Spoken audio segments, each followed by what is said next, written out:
Минфин Беларуси и Банк развития попали в американский санкционный список. И это первый пример реального применения секторальных санкций США в Беларуси. Синхронизация санкций США, ЕС, Великобритании и Канады 2 декабря сама по себе является очень важным событием. Демократические страны проявили единую позицию и дали решительный ответ режиму Лукашенко. Пока в Беларуси будут нарушаться права и свободы граждан, пока диктатор будет угрожать региональной безопасности и не выполнит народные требования, санкционное давление будет усиливаться. Кроме того, благодаря общей координации санкций, пространство для обходного маневра у Лукашенко остается все меньше. Отдельно хочется отметить попадание в секторальный санкционный список США, Минфина Беларуси и Банка развития, что являлось одним из ключевых предложений, изложенных экономистами Народного антикризисного управления в аналитической записке для американских властей. Это действительно прецедент. Мы с вами видим первый пример реального применения секторальных санкций США в отношении режима Лукашенко. Почему мы обращаем на это особое внимание?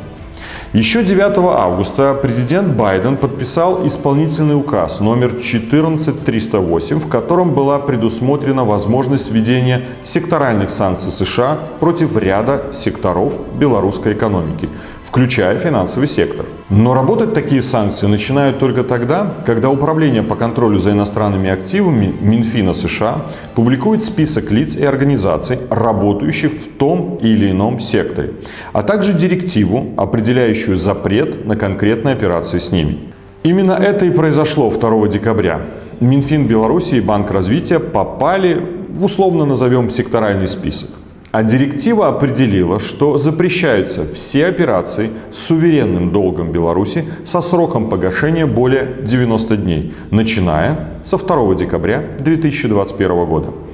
Также запрещены любые транзакции и махинации, направленные на нарушение данной директивы. То есть прописано применение вторичных санкций.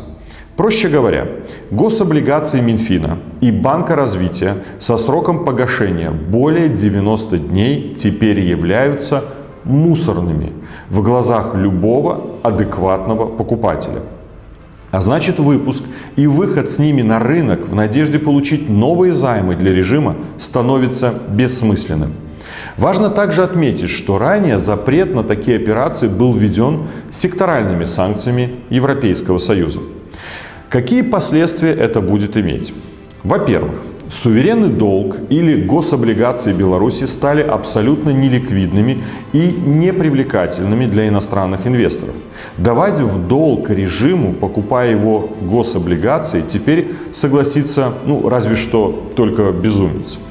Да, с ними можно попробовать выйти на какую-нибудь биржу, например, российскую или китайскую. Но получать займы для рефинансирования долгов таким образом – это полный абсурд, так как купить их условный российский или китайский инвестор согласится только под фантастический кабальный процент, полностью лишающий такую сделку смысла. Во всех иных случаях такой актив будет рассматриваться инвесторами как мусорный, и приобретать его никто не станет. Американские же или европейские инвесторы не станут этого делать в принципе, даже под сумасшедшие проценты, по причине введенных санкций и прямого риска попасть под вторичные санкции США за операции с белорусскими облигациями.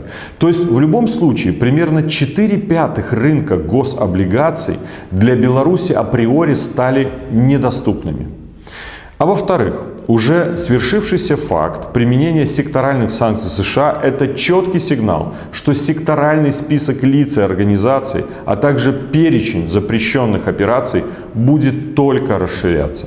Этот вывод несложно сделать из практики применения секторальных санкций США в отношении других стран. Для финансового сектора Беларуси это значит, что начало положено и появление в списке тех же госбанков всего лишь дело времени.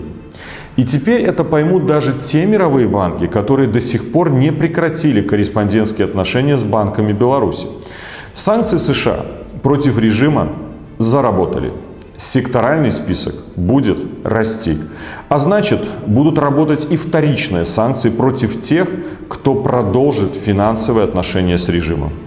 И это уже не призрачная угроза, а убытки от применения вторичных санкций бывают просто космическими. Достаточно вспомнить историю французского банка BNP Paribas, который в свое время получил штраф в 9 миллиардов долларов за нарушение американских санкций. Стоит ли того комиссионные, которые иностранные банки получают сегодня от сотрудничества с банками Беларуси? Вопрос риторический, не требующий ответа. Второй риторический вопрос. Стоит ли того режим Лукашенко? Ведь именно он и его преступления – единственная причина для введения санкций. Кстати, а что думаете вы, гражданин Селиверстов, министр финансов, или так называемый министр финансов? Стоит того одиозный диктатор?